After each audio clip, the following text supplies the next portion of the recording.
Salut, c'est Tom de Tomigo Photographie et aujourd'hui, c'est la revue mensuelle de vos photos.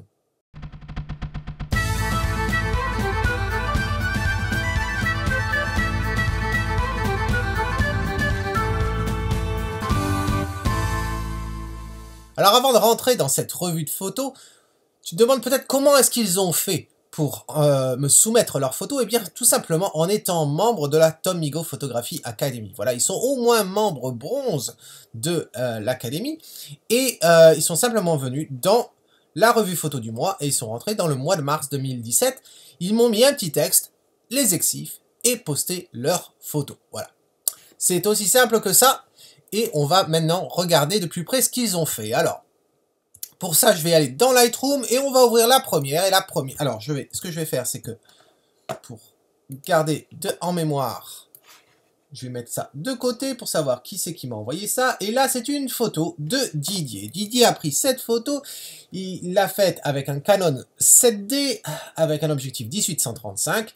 Et il l'a prise avec des exifs qui sont corrects. 6.3 d'ouverture, 1 160e et ISO 250.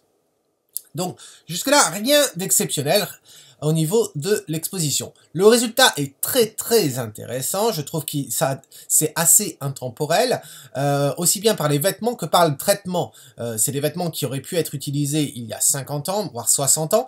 Donc, il n'y a rien qui me gêne dans cette photo, au contraire. Cela dit, au niveau du traitement, il faut faire attention. J'ai pas pu faire grand-chose ici, tout simplement parce que ça a été un JPEG qui a été déjà converti en noir et blanc. Mais je trouve que les rougeurs sur sa peau, en fait, ont été transformées en ombres. Et on le voit, il y a des ombres sur le visage, sur les bras, etc. Et ça donne un effet assez sale, je trouve. Un peu comme si elle avait fait les cheminées. Cela dit, si c'est voulu, tant mieux. Si c'est pas voulu, en fait, il faut traiter les rougeurs avant de faire la conversion en noir et blanc. Ce que j'ai essayé de faire dans Photoshop, j'ai essayé d'utiliser le même traitement de peau que j'utilise avec mes photos en couleur. Alors bien sûr, je n'avais plus beaucoup d'informations puisque c'était un JPEG en noir et blanc, mais voilà ce que ça donne déjà. Alors on voit que ça réduit un petit peu les ombres sur le visage, voilà. Ça adoucit un petit peu le total. Est-ce que c'était voulu, cet effet sale et vieillot sur la photo ou pas? Mais voilà ce que l'on peut faire pour rectifier le tir. Mais sinon, je trouve ça bien, une photo volée, une photo d'une petite fille qui regarde ailleurs, je trouve ça intéressant, qui, comme a dit Didier, elle n'avait pas le photographe comme centre d'intérêt, donc je trouve ça nous donne toujours des résultats assez intéressants. Alors la prochaine photo, en fait, c'est une photo de paysage de Biarritz. Et elle a été faite, je remonte dans la liste pour voir qui c'est qui m'a envoyé ça d'ailleurs, mais c'est Patrick. Ouais, j'ai changé le nom des fichiers pour voir qui c'était, donc c'est bien Patrick qui nous a pris cette photo, et c'est de Biarritz. Alors, je connais Biarritz, j'avoue ne jamais avoir vu ce château de ce côté-là, je le connais de l'autre côté, du côté de la plage. Là, je dois dire que c'est pas mal. A priori, j'aimais bien quand je l'ai vu la première fois au départ. Un ciel comme je les aime, c'est-à-dire un ciel dans lequel il y a il y a du drame, voilà, il y a de l'action. Mais après, quand on s'y penche un peu plus, qu'est-ce qu'on y trouve? Déjà, je pense qu'au niveau du traitement, alors c'est ça qui est assez étonnant. Parce que quand je regarde les exifs, et c'est pour ça que c'est toujours intéressant de me fournir les exifs, quand je vois les exifs, Patrick l'a pris avec, bon, un Nikon D300, c'est pas le problème, mais il l'a prise donc à f11, très bien, à 1 125e, 70 mm, mais ISO 200. Et avec ISO 200, je m'attendais à ce qu'il n'ait pas de bruit. Alors là, vous ne trouverez pas de bruit dans la photo, c'est pas le problème. Mais j'ai l'impression que Patrick, tu as abusé de l'outil pour retirer le bruit dans ta photo.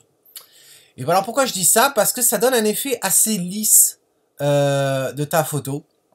Alors, au début, je me suis dit, ouais, ça peut être on dirait qu'il y a une sorte de flou, mais c'est pas réellement un flou. Alors ça peut venir aussi de l'objectif, hein, tout ça. Mais je pense que c'est plus au niveau du traitement. Et on s'aperçoit également, alors on voit, hein, là il n'y a pas de texture dans la pierre, alors qu'on devrait sentir la texture dans la pierre. Idem pour le toit. Tout ça c'est un petit peu lisse. Et alors on s'en rend compte aussi au niveau ici, même plus près.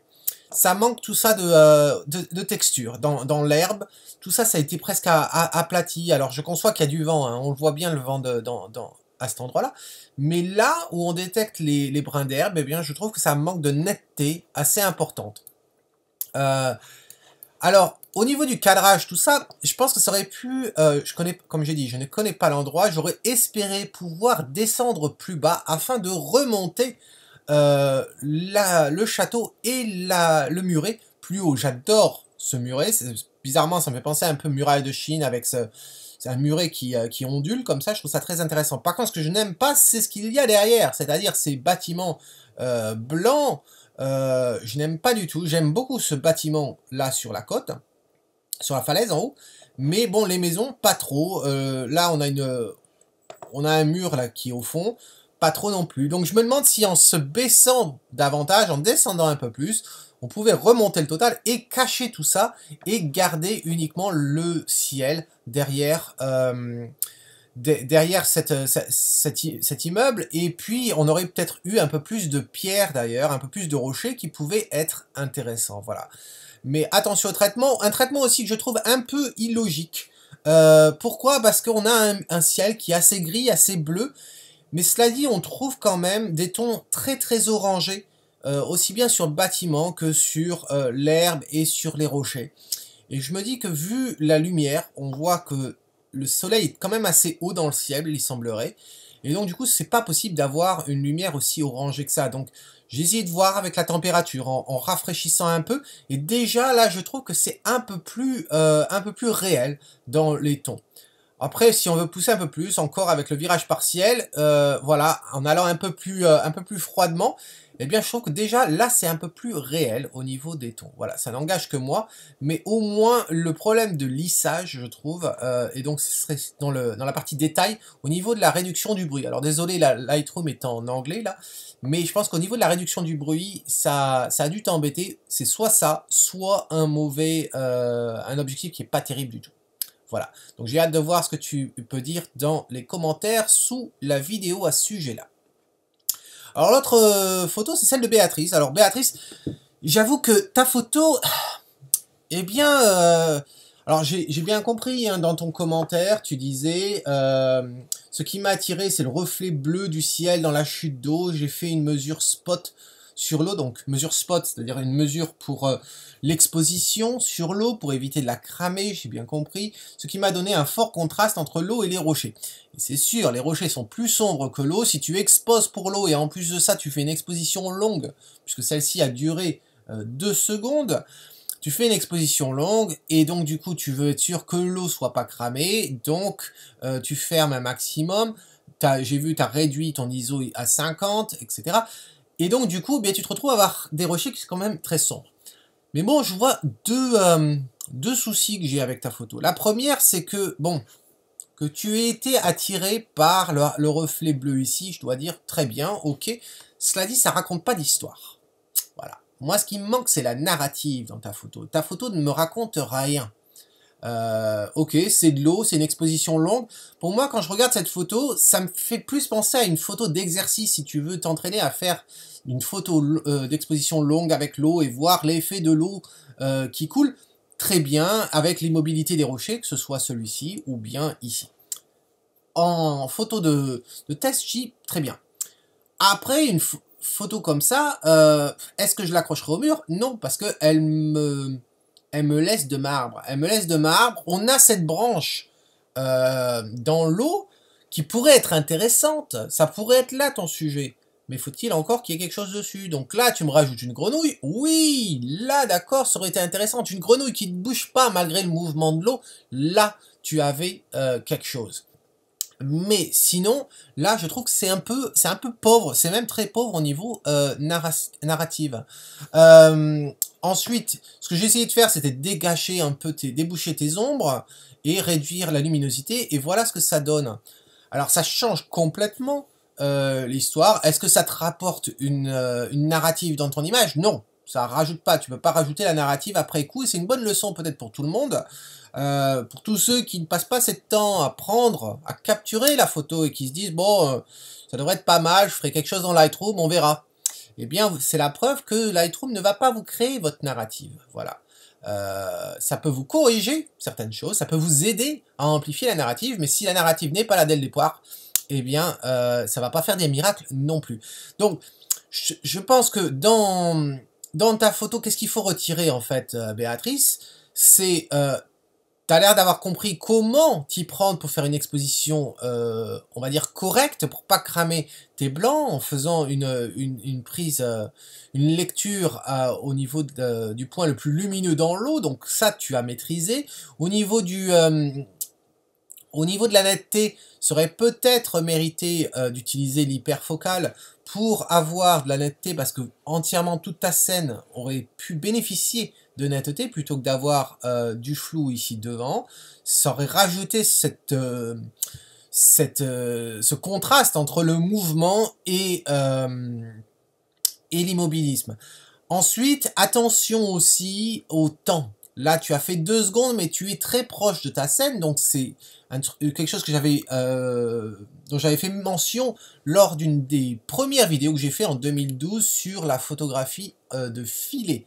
Et j'avais bien expliqué que plus proche est notre sujet, plus ces mouvements vont paraître rapides. Et là, tu es assez proche de l'eau, et donc 2 secondes, eh bien, ça te fait beaucoup de... il y a beaucoup de choses qui se passent en 2 secondes. Et alors, ça serait intéressant, comme exercice, de retourner à cet endroit-là, et tu fais 2 secondes, 1 seconde, une demi-seconde, etc. pour voir les différents effets de l'eau. Et je ferai peut-être une vidéo là-dessus, justement, où on voit que les différents mouvements. Donc, ça va du gel de la photo jusqu'à un petit peu de mouvement. Ensuite, on a des filets, et après passer le filet, on se retrouve à avoir un effet vaporeux, etc. Et passer un certain moment, ça n'apporte rien d'être exposé plus longtemps. Là, je trouve que c'est peut-être un petit peu trop. Voilà, un petit peu trop long, je pense. Et ça serait dû à ta distance entre toi et l'eau qui coule. Mais voilà ce que je pourrais dire sur ta photo. Donc fais attention au message que tu veux transmettre. Parce que personne, je dis bien personne, va trouver le reflet du ciel dans l'eau à cet endroit-là suffisant pour apprécier ta photo. Voilà. Une autre photo de l'eau, c'est une photo d'Arnaud. Alors Arnaud, je vais lire son texte. Il a fait un texte assez un petit peu long. Il a dit: bonjour Tom, bonjour à tous et à toutes. Pour cette revue du mois de mars, je propose cette photo de Goury dans la Manche. Pour information, la photo a été prise avant le lever du soleil, mais avec un temps de pause relativement long, ce qui m'a permis d'obtenir une photo relativement claire. Toutefois, après quelques jours, j'ai tenté ce traitement, je voulais obtenir cette ambiance un peu lugubre de soir de pleine lune. Je la vois un peu dans l'esprit Île Noire de Tintin ou Shutter Island, qui était un film avec DiCaprio. Les exifs. Alors les exifs, on a 6 secondes à f8 et ISO 200. Il a rajouté ce qui m'a décidé de shooter à cet endroit et le cheminement des pierres en zigzag qui mènent vers le phare. Alors effectivement, je trouve que ta photo est très intéressante, c'est le moins qu'on puisse dire. Qu'est-ce que j'aurais à dire dessus? Alors j'ai réfléchi pas mal de temps sur ta photo. Déjà, quand on zoome dessus, alors je vais zoomer à 1.1, je trouve que tu as dû faire ton focus, je pense, à ce niveau-là, sur ce rocher-là. Ce qui fait que ce rocher ici et le rocher qui est plus devant manquent de netteté. Alors pourquoi ça a de l'importance? Eh bien, tu pourrais dire, après tout, ce qui m'intéresse, c'est d'aller plus au loin, donc c'est pas un problème. Certes, seulement tu as fait une exposition longue où on a du mouvement de l'eau, et c'est vrai que d'avoir de la netteté dans le rocher va va accentuer l'immobilisme de ces rochers. Ensuite, je ne suis pas sûr, j'avoue, de l'intérêt de ce bout de rocher à cet endroit-là, au niveau du cadrage. Je ne suis pas sûr de l'intérêt. Par contre, il y a une autre chose qui est très claire pour moi, c'est au niveau de ton traitement. Au niveau du traitement, ce qui me gêne toujours sur des photos, c'est que si on peut partir, on peut prendre la liberté de de donner de l'ambiance dans sa photo, de transformer quelque chose qui apparaît à l'œil nu normal et de le rendre lugubre, comme tu as voulu faire. C'est d'ailleurs ce que j'ai fait dans la dernière vidéo que j'ai faite sur la Côte Sauvage. J'ai transformé en fait le rendu en jouant avec le virage partiel et autres, et en changeant l'atmosphère totalement de la scène.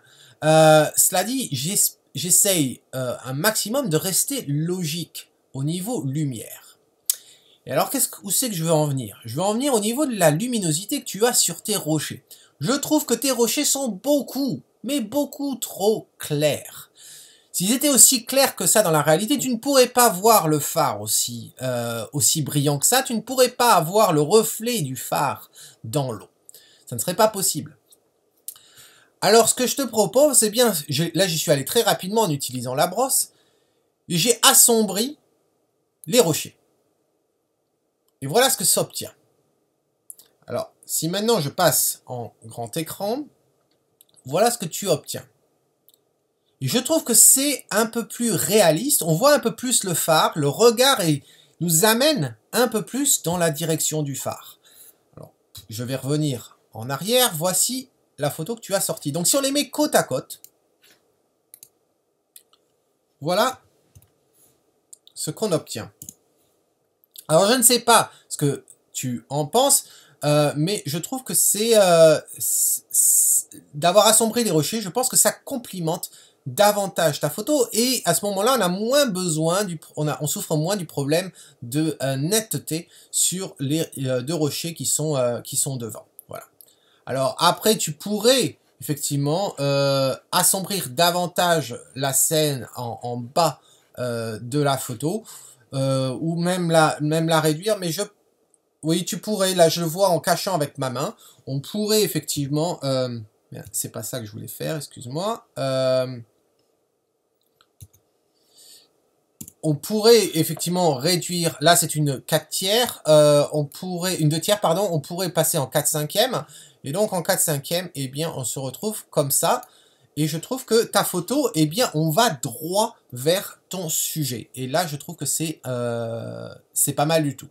Alors dis-moi ce que tu en penses dans le commentaire, si tu trouves que cette version avec les rochers plus sombres, est-ce que tu es d'accord avec moi, est-ce que tu n'aimes pas, voilà, tu as le droit de ne pas aimer non plus, mais voilà ce que je voulais dire. J'ai aussi utilisé non seulement donc la brosse, là je te montre ce que ça donne, mais j'ai également utilisé un filtre gradué là, tout simplement pour assombrir l'eau. Voilà, je voulais aussi qu'il y ait de l'ombre dans l'eau.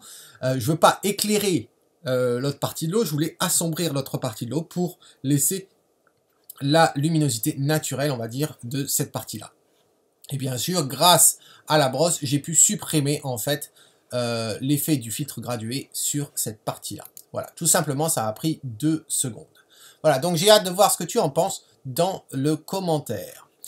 La photo suivante, c'est une photo de Steve. Steve, j'ai jamais de surprise avec Steve. Je trouve qu'il fait toujours de très très belles photos. Et ça, c'est un très beau portrait. Bravo Steve, ça me rappelle une de mes photos, je dois dire. Mais pas mal du tout. Et au niveau du traitement, j'ai pas grand chose à dire. Il y a juste une seule chose.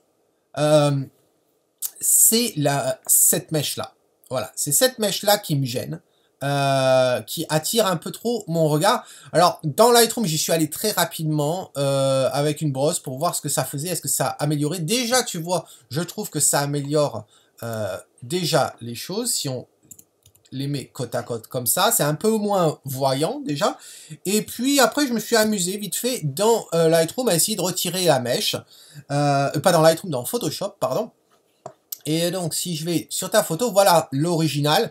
Et voilà ce que ça donne en ayant retiré quelques cheveux qui brillent. J'ai pas retiré cette mèche là parce que voilà, je trouve que ça aide à cadrer avec l'autre ici. On aurait pu supprimer un poil celle-ci. Mais bon, voilà ce que ça te donne. Peut-être à réfléchir, ce que tu en penses. Ça aide un peu mieux à recentrer en fait le regard sur ton modèle, où je trouve que tu as fait un bon boulot au niveau de la lumière avec ce qui paraît être un... Oui, ça semblerait être un beauty dish. Et donc, je trouve que c'est pas mal du tout. Bon, félicitations, j'ai vraiment pas grand-chose à dire, Steve, sur ta photo. Vraiment beau travail. Alors voilà une autre photo aussi. Voilà une autre photo qui, je dois le reconnaître, Agnès, tu m'as bluffé. Agnès, tu m'as bluffé parce que, eh bien, il a fallu que je me creuse la tête pour essayer de dire quelque chose, de trouver quelque chose à dire sur ta photo. Et en fait, il y a deux choses. Il y a deux choses. La première chose, c'est au niveau de la lumière du soleil. Tu as eu un rayon de soleil qui est tombé sur cet arbre-là. J'aurais espéré que tu aies pris la photo avant que le rayon de soleil touche cet arbre-là. Je trouve que ce point-là est un peu trop fort. Quand on le regarde de loin, c'est vrai que l'œil a tendance à y aller. Sur les autres arbres, ça ne me dérange pas. Et à la limite, tu sais ce que j'aurais espéré, mais là c'est dans l'idéal et c'est pas la même saison. Si on pouvait imaginer avoir ce paysage-là un peu plus tôt dans l'année, donc un peu plus tôt à l'automne, où il nous restait encore des feuilles oranges, avec cette brume, avec ce givre et tout, ça aurait été fabuleux d'avoir ce contraste orange dans les arbres et le bleu du givre. Alors ça, donc du coup, ce que j'ai essayé de faire, parce que je peux pas non plus faire des miracles après coup, j'ai essayé de voir si je pouvais atténuer ce jaune. Ça, le résultat n'est pas parfait, loin de là, mais ça donne une idée. Et j'y suis allé avec la brosse. Donc, bien sûr, vu la taille des branches, etc., c'est pas simple de faire un très très beau travail. Et puis j'y suis allé rapidement. Mais déjà, ça atténue un petit peu. Et donc, tu peux voir en fait que à quel point ton point est extrêmement visible dans ta photo. Autre question que j'avais quand même pour toi, c'est au niveau du reflet du soleil sur ces nuages inversés, sur ce brouillard. Il y a des mouvements qui sont assez curieux. Par exemple ici, là je vois du jaune, et puis on a du bleu. On dirait en fait une sorte de M qui est formée, et je ne sais pas si tu as donné des coups de pinceau. Est-ce que tu as voulu récupérer du bleu dans la partie basse? Comment tu t'y es prise? C'est assez curieux. Si c'est naturel, ça me paraît assez bizarre. Mais voilà, je suis assez... voilà, c'est plus une question qu'une critique à ce niveau-là. Je voulais simplement savoir comment tu avais fait ça. Et je pense qu'à la limite, j'aurais peut-être voulu cloner un petit peu, essayer de réduire cet effet jaune qui est un peu, qui est un peu bizarre à cet endroit-là, ici, de ta photo. Et enfin, je pense que j'aurais retiré, il y a un arbre qui se dégage légèrement de la brume, et je l'aurais retiré. Pourquoi je l'aurais retiré? Parce que ça, au début, j'ai cru que c'était une tache. Voilà. Alors, j'avoue que je regarde la photo en grand, peut-être que ça poserait pas le problème, mais j'avoue que ça paraît, on dirait une sorte de tache, alors que c'est un arbre, hein, j'ai bien zoomé dessus, on voit bien que c'est un arbre. Mais voilà, des fois, eh bien, ça vaut le coup de retirer des choses qui sont naturelles, parce que on sait que c'est naturel, mais l'interprétation fait que ça donne un rendu qui est assez curieux, qui fait tache, voilà.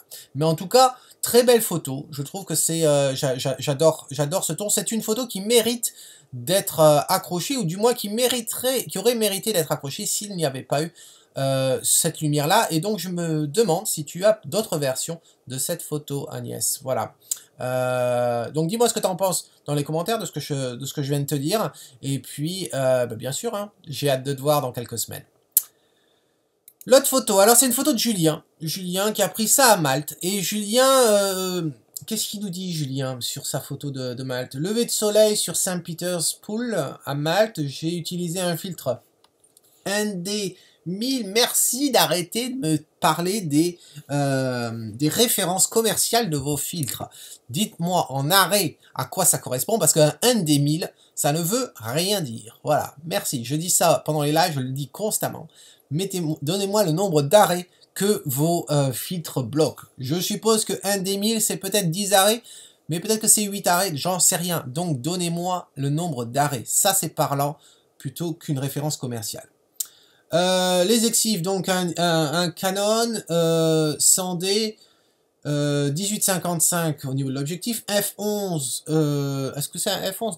Oui, F11 à 18 mm et ISO 100. Alors j'ai bien compris que tu as voulu capturer le lever du soleil, j'ai bien compris que tu as voulu jouer sur les mouvements des nuages. Malheureusement, 126 secondes, ça paraît pas forcément assez.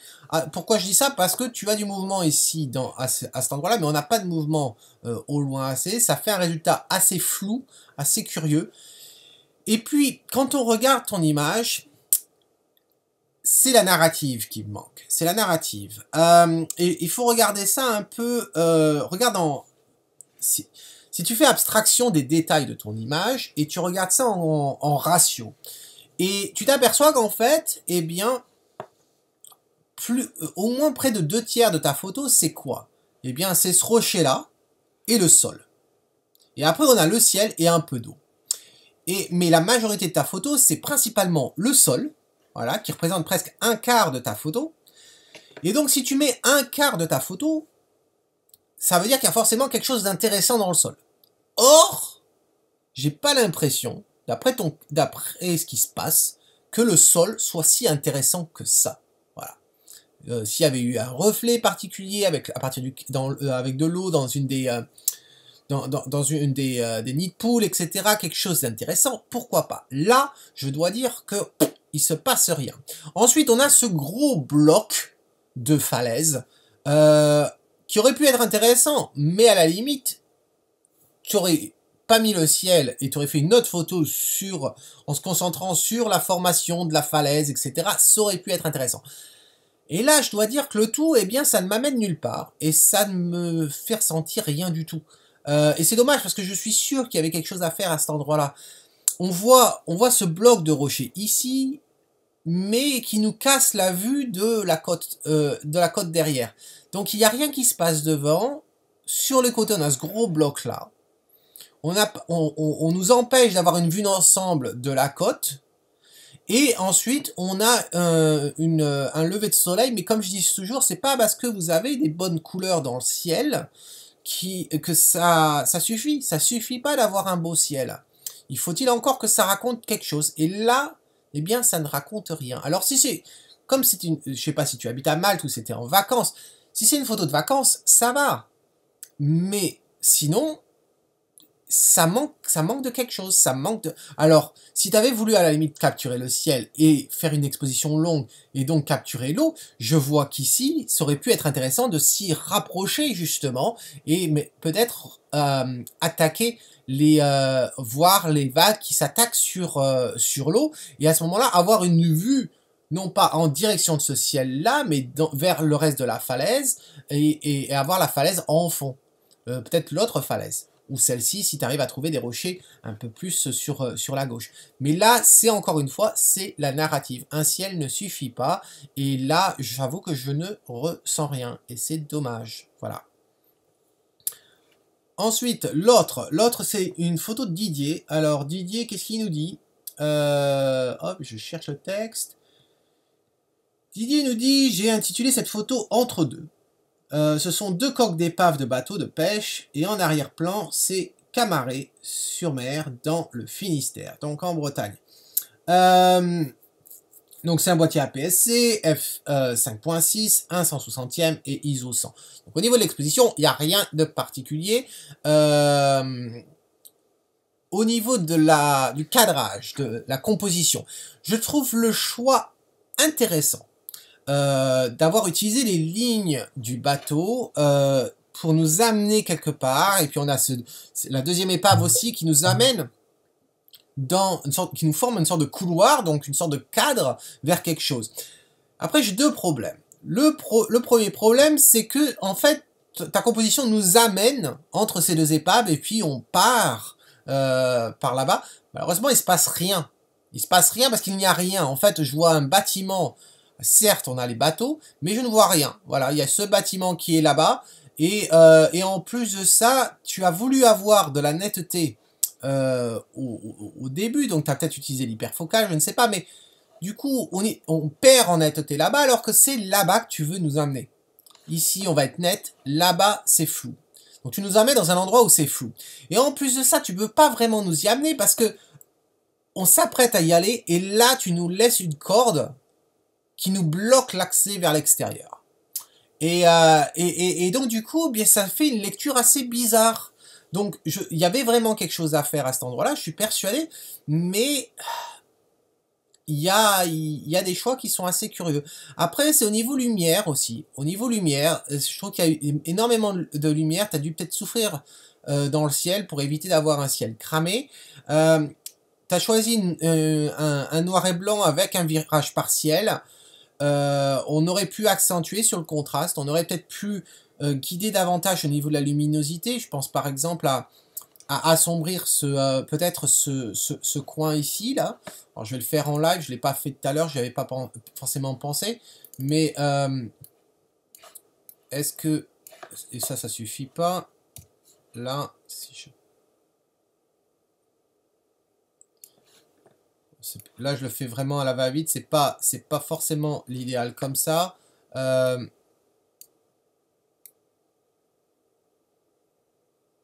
Voilà.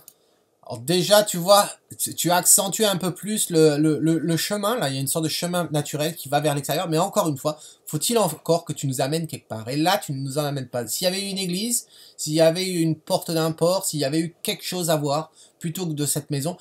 Cela dit, je dirais que si c'est une photo pour faire de la pub pour cette maison, si tu as un appartement à vendre ou quoi que ce soit, ça aurait pu être intéressant. Et à ce moment-là, au niveau du focus, tu mettais plus le focus par là-bas que par en début de scène.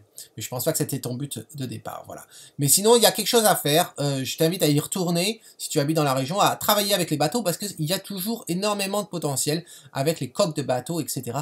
Donc, il y a matière à travailler là-dessus. Alors, l'autre photo est d'Eric. Alors Eric, quand j'ai vu ta photo au départ sur l'académie, hein, je l'ai vue comme ça, c'est qu'elle était ici, je dis ah ouais, il y a quelque chose. Et puis je l'ai ouverte, et là tu m'as déçu Eric. Pourquoi? Alors qu'est-ce qu'il nous dit Eric? Bonjour Tom, voici ma photo pour le mois de mars, elle a été prise dans les rues de Marseille, ma ville. J'ai été attiré par le contraste de cette femme seule dans la lumière et l'obscurité du passage souterrain dans lequel elle était. Les exifs. F3.2, 1/20, à main levée. ISO 200 à 35 mm sur un APS-C. Alors, Eric, ta photo ne pouvait pas ne pas être floue. Ce n'est pas possible. À moins que tu n'aies jamais bu de café de ta vie et que tu étais en parfaite santé et que tu étais fait de marbre. Pourquoi? Parce que tu me dis que tu as fait cette photo à 35 mm. Tu es sur un APS-C, ce qui veut dire que tu t'es retrouvé grosso modo avec un 50-55 mm de longueur focale. Et quand tu me dis que tu as fait une exposition à 1/20, eh bien tu ne respectes pas la règle, qui serait d'être au moins à 1 sur ta longueur focale multiplié par ton facteur de réduction de taille du capteur. Ce qui veut dire qu'en gros, tout ça, ça veut dire quoi? Ça veut dire que si tu es à 35 mm sur un APS-C, eh bien à main levée, ta photo sera floue jusqu'à ce que tu obtiennes au moins une vitesse aussi rapide que 1/55e, je dirais. Ou même on va pousser le vice à 1/60e. Voilà. Là, c'est pas le cas, donc tu étais amené à avoir du flou. Et je ne te parle pas, bien sûr, du flou de ton sujet, elle. Parce qu'elle est floue. Si je zoome dessus, on va voir, elle est floue. Elle paraît nette au départ quand tu es loin, mais elle est floue. Et le problème, c'est que tout le reste est flou. Tout le reste, regarde. Alors c'est dommage parce que là, tu aurais eu quelque chose vraiment d'intéressant. Effectivement, l'effet de la lumière, il y avait quelque chose à faire au développement au niveau de la lumière également, mais ce cadrage, cette symétrie que tu as dans la scène, c'est intéressant, ça aurait été une belle photo de rue, j'aime bien le mouvement. Ensuite, ce que j'aurais fait, c'est ce tuyau. J'aurais supprimé le tuyau, et d'ailleurs je l'ai fait, voilà, il est ici, hop, c'est pas celui-là, c'est celui-ci. Le tuyau, eh bien, ça donne quoi? Ça donne ça en jouant avec le pansement et le tampon. Voilà, j'ai supprimé le tuyau. J'ai pas supprimé le tuyau tout en bas là-bas parce qu'il me gênait pas, mais j'ai supprimé le tuyau et j'ai supprimé un peu de flaque là qui brillait et un peu de papier. Voilà. Mais cela dit, malgré tout ça, il faut quand même faire une photo nette. Alors, je vous conseille à tous, pour le mois prochain, si vous m'envoyez une photo, envoyez-moi une photo qui soit nette. Ça ne sert à rien, personne aime une photo qui soit floue. Elle peut être floue partout si le sujet ne l'est pas. Mais si ton sujet et 100% de la photo est floue, ta photo ne vaut rien. Même si ton idée de départ était très intéressante, elle est gâchée par un flou et c'est bête parce que tout ça parce que tu as voulu faire des économies d'ISO et déjà tu t'es mis dans F3.2. Très bien. Pourquoi 3.2? C'est assez curieux comme choix. Ça me paraît pas être un choix volontaire, 3.2. J'ai plus l'impression que tu as voulu faire du manuel et que t'as pas... Je sais pas pourquoi tu as choisi une valeur 3.2. Pourquoi je dis ça? Parce que 3.2 n'est pas un arrêt entier. Voilà. Tu vas avoir F 2.0, 2.8, F4, F5.6, F8, F11, F16. Choisir des valeurs entre, eh bien, il faut qu'il y ait une explication. Et ça, c'est le gars qui choisit toujours F13 qui est en train de te dire ça. Mais bon, ça a moins d'effet sur F13 que ça en a sur 3.2. Donc, je suis curieux pourquoi tu as choisi 3.2 plutôt que de faire 2.8 ou plutôt que de faire 5.6 ou F4. Je me dis sûrement que le 1835, c'est un 1835 à 1.8. Oui, tu aurais pu choisir 2.8 ou 2.0, donc tu aurais pu le faire.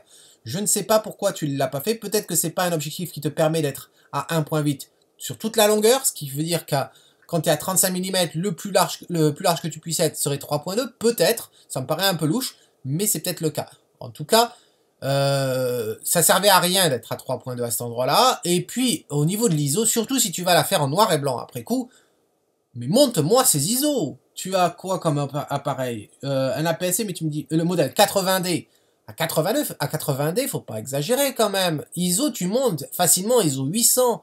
Et puis en plus, si tu es en noir et blanc, n'hésite pas. Le bruit que tu auras, ça va pas te gâcher ta photo. Au contraire, ça va te rajouter un petit peu d'ambiance et de style avec la texture du grain, etc. Et tu peux même en rajouter après coup. Mais tu n'as pas d'excuse pour faire une photo floue. Voilà. Voilà ce que j'ai à te dire, Eric. Donc j'ai hâte de voir ce que tu vas me dire dans le commentaire et j'ai hâte de voir ce que tu vas m'envoyer le mois prochain. L'autre photo, alors ça c'est la photo de Jean-Michel. Jean-Michel, cette photo, quand tu me l'as postée, je savais, sans l'ouvrir en grand, je savais ce que j'allais te suggérer. Alors on a eu l'occasion de discuter puisque tu es un membre or de la classe or sur Tomigo Photography Academy. Donc on a eu l'occasion de discuter brièvement de cette photo sans que je te fasse cette revue. Je sais que tu n'as pas fait de la macro. Voilà, je sais que tu as utilisé... Est-ce que tu le dis dans le... Non, tu dis pas photo prise au 50 mm, voilà. Donc c'est des prises au 50 mm, c'est pas de la macro en soi. Cela dit, l'idée est bien. L'idée des gouttes d'eau dans les petites herbes qui sortent de la mousse, très bien. Seulement, n'oublie pas de nettoyer ta scène. Ok, ici, là, on a... Au début, j'ai cru que c'était une grenouille. En fait, non, malheureusement, ça ne l'est pas. Donc ça fait une grosse tache ici que tu aurais pu nettoyer. Ça peut être une feuille morte ou quelque chose. Donc tu aurais pu nettoyer.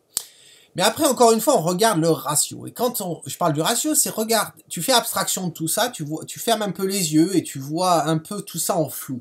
Et ça te permet de voir comment ta photo est composée. Et là, je me dis, tu as presque fait moitié-moitié. Donc tu as donné autant d'importance à la scène qui est derrière qu'à cette scène qui est devant. Déjà, ça te pose une question. Ensuite, au niveau, qu'est-ce qui est intéressant dans ta scène? C'est ces gouttes d'eau là. Cette partie-là, elle aurait pu être intéressante s'il n'y avait pas ce gros caca à cet endroit-là.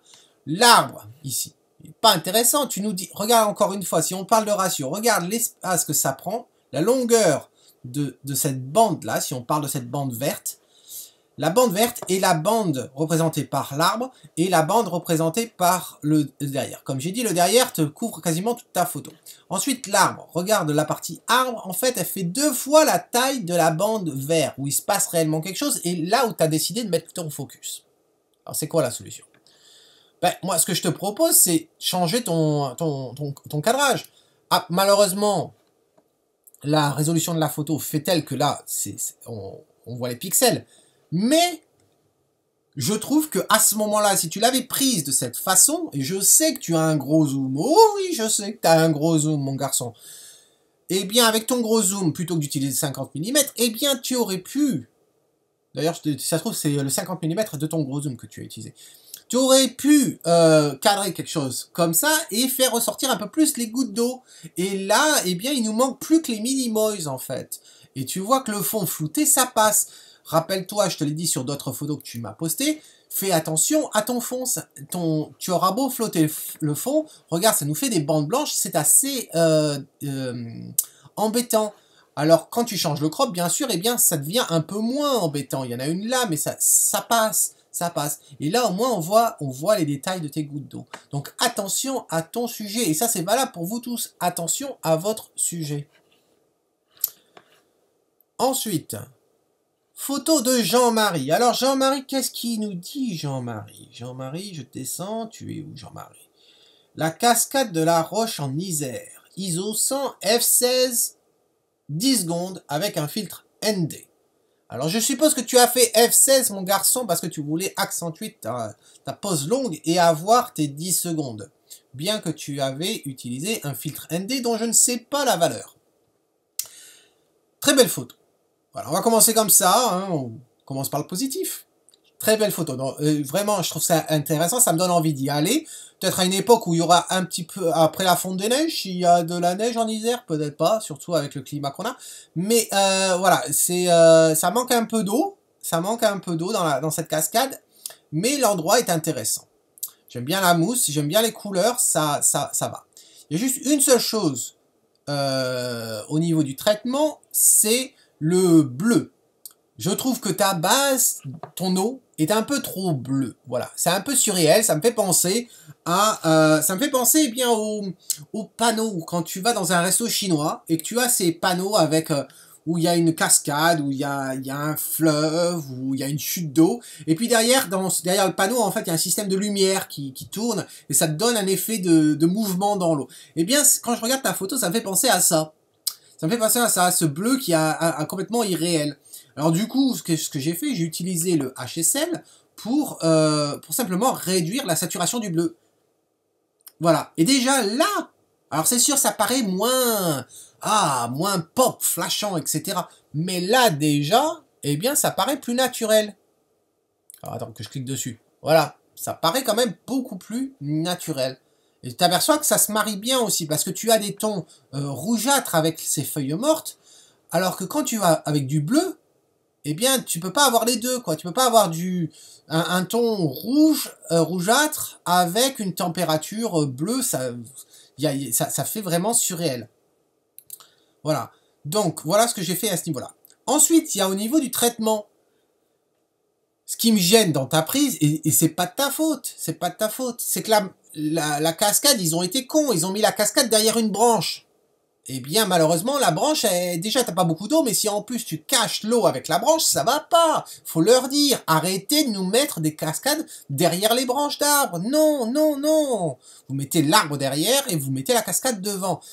Mais bon, du coup, comme c'est de leur faute, il faut que tu répares ça. Et comment tu vas le réparer? Mais tu vas le réparer dans Photoshop. Donc du coup, j'ai fait un petit test vraiment extrêmement rapidement. Hein. J'ai pas passé 3 heures là-dessus. Voilà ce que tu avais. Regarde, on la voit bien la branche. Et là, tu l'as plus. Là, tu as la branche. Là, tu l'as plus. Il n'y avait pas que la branche aussi, regarde. En bas, là, on a un coin où il y a une pierre. Alors vous allez me dire, ouais, mais on le voit pas, tu chipotes, Tom. Oui, mais attends, c'est le cadrage que tu as choisi. On voit, il y a une pierre, là, il y a quelque chose. Eh bien, on le retire, voilà, c'est aussi simple que ça. Ensuite, qu'est-ce que j'ai fait, là? Eh oh. Ah oui, autant pour moi. Je voulais pas bouger ça. Là, pardon, il y avait une autre branche aussi sur le dessus, à cet endroit-là. Je vais zoomer pour qu'on comprenne bien. Voilà, cette branche-là, ben pareil, elle peut virer. Et là, tu as un résultat complètement naturel. Donc, c'était aussi simple que ça de le faire dans Photoshop. Et qu'est-ce que j'ai utilisé? Eh bien, tu le vois ici, j'ai simplement utilisé le pansement, c'est tout. Pas plus difficile que ça. Mais cela dit, très bel endroit très intéressant. Donc, voilà ce que j'avais à dire sur vos photos de ce mois-ci. J'ai hâte de lire vos commentaires et j'ai hâte bien sûr de voir ce que vous allez m'envoyer pour ce mois d'avril. Au moment où vous allez lire cette vidéo, eh bien, vous allez pouvoir poster votre photo pour le mois d'avril. Il suffira d'aller dans la revue photo du mois, vous cliquez dessus et là, vous allez trouver à la place du mois de mars, juste en dessous, ou juste au-dessus, vous allez être au-dessus d'ailleurs, vous allez trouver mois d'avril 2017, voilà, et je compte sur vous. En attendant la prochaine fois, eh bien c'est Tom Higo qui te dit, toi et les autres, eh bien faites comme moi, si vous aimez ce que vous voyez. Capturez-le. Cheers.